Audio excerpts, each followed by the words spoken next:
哈利路亚，亲爱的弟兄姐妹与慕道朋友们平安。今天我们要分享的是《日夜流淌心中的甘泉》这本书中9月11日同在这篇灵粮。本篇背诵金句马太福音28章20节，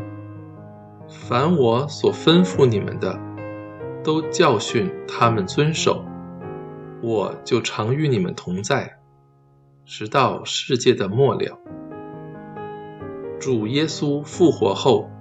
，11个门徒往加利利去，到了耶稣约定的山上见他。他们一见到耶稣，就拜他。而后耶稣就告诉他们，天上地下所有的权柄都赐给我了，所以你们要去，使万民做我的门徒，奉父、子、圣灵的名给他们施洗，凡我所吩咐你们的，都教训他们遵守，我就常与你们同在，直到世界的末了。哦，感谢神，天上地下所有的权柄都赐给主耶稣了。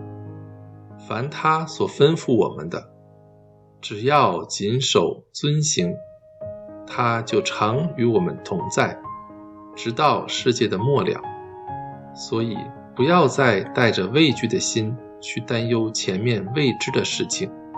即使未知，担心也无用，不如全然交托，完全相信，带着盼望往前走去，相信全知全能的神必能带领我们平安顺利地走过去。千万不要再为任何事畏惧忧虑，永活的神既然应许要常与我们同在，直到世界的末了，他就必守住约定。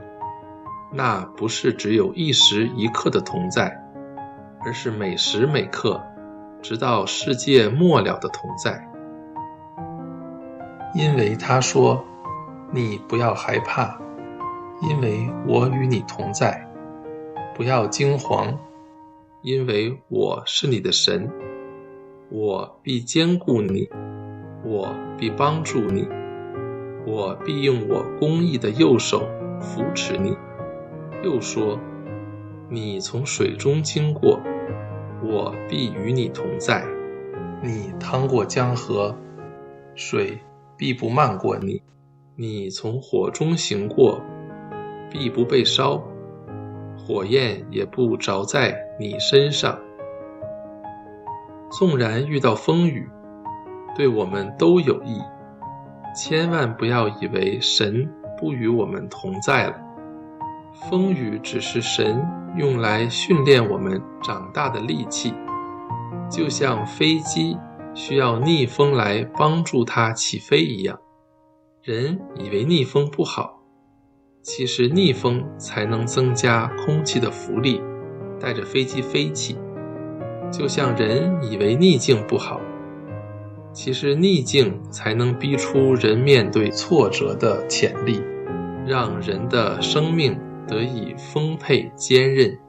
屹立不摇。